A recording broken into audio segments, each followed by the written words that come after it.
व्यस्त जीवन में ईश्वर की आवाज़। सबसे छोटा लेकिन बहुत अहम और महत्वपूर्ण सवाल है, मैं कौन हूँ? को अहम। आप कौन हैं?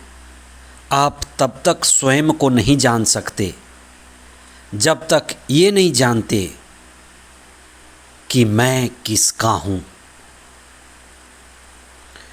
मूसा नबी, जो पुराने व्यवस्थान के बड़े नबी हैं, उनको ये भ्रम हुआ कि ईश्वर कौन है और वह किसका काम कर रहे हैं। उन्हें आदेश मिला था कि वे एक बार डंडा मारें, लेकिन उन्होंने 2 बार मार दिया। जिसे ज़्यादा मिला है उसे ज़्यादा मांगा जाएगा। सुसमाचार में ईसा के पहले शिष्य पेतरुस को ईश्वर ने प्रकाशना दिया, जिससे वे जान पाए कि ईसा जीवंत ईश्वर के पुत्र हैं। लेकिन वे ये नहीं जान पाए कि ईसा को दुख भोगना होगा,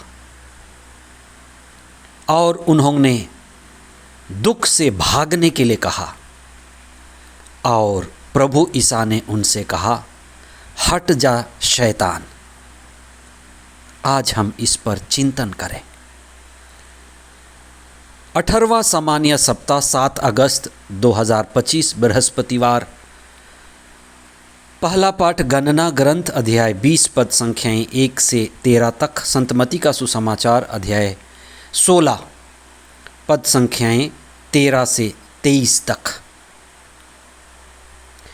एक अगुआ के लिए, नेता के लिए सबसे जरूरी है दिव्य दृष्टि, देखने की क्षमता। एक नेता जो वास्तव में नेता है, वह मंजिल देखता है। नेता जो लोगों की अगुवाई करता है, उसे एक मंजिल दिखाई देती है।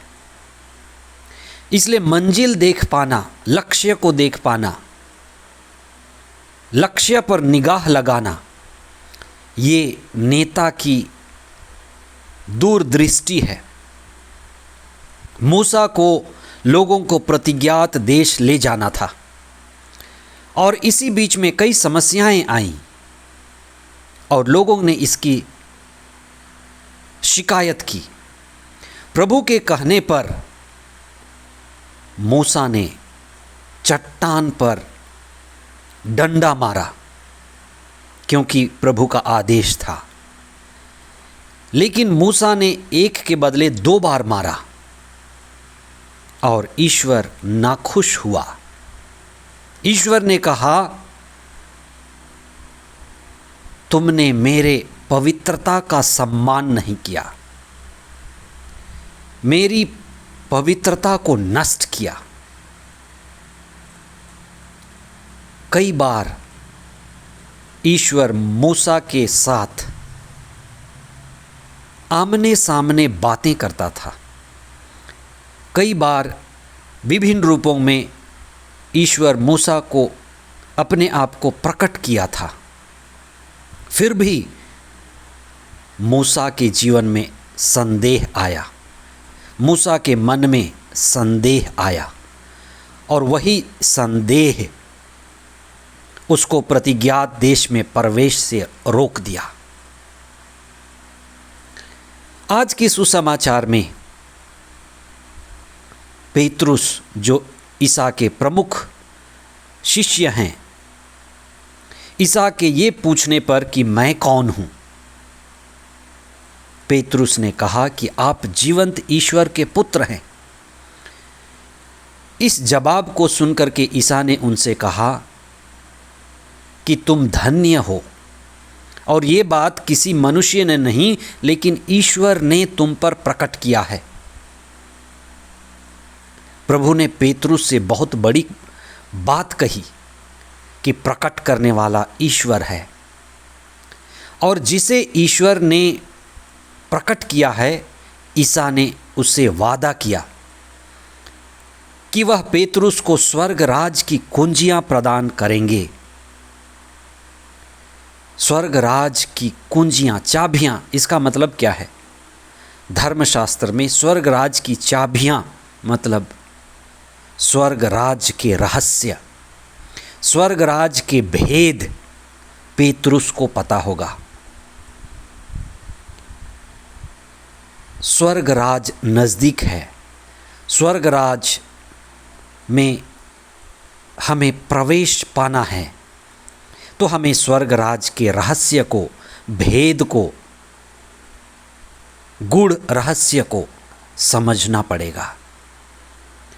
और ये समझ ईश्वर ने पेतरुस को दिया, और ईसा ने कई भेद, स्वर्ग राज की शिक्षा के भेद पेतरुस को दिया।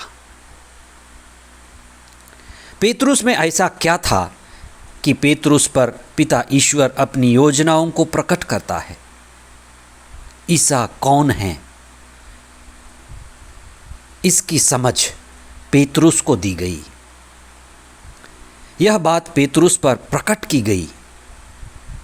वह पढ़ाई में, लिखाई में, सर्च, रिसर्च,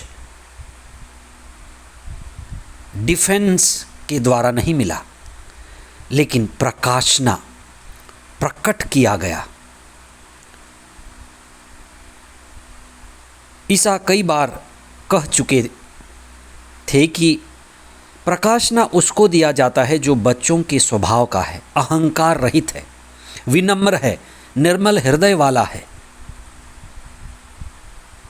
ईसा ने पेतरुस को चट्टान भी कहा, एक ऐसा सेवक जो अस्थाई होगा। पेतरुस का स्वभाव एक मजबूत आधार बना।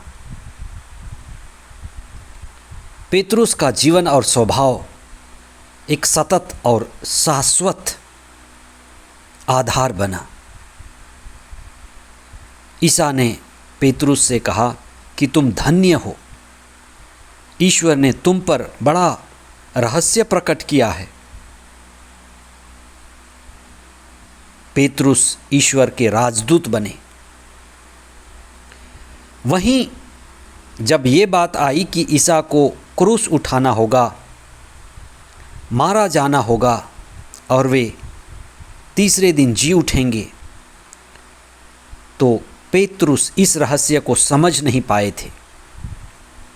ये बातें पेतरुस पर प्रकट नहीं की गई थी, इसलिए वे ईसा से कहते हैं कि प्रभु, ये बात आप पर ना घटे, आप दुख ना भोगें, आप दुख से दूर हो जाएं। पर ईसा उससे कहते हैं, हट जा शैतान,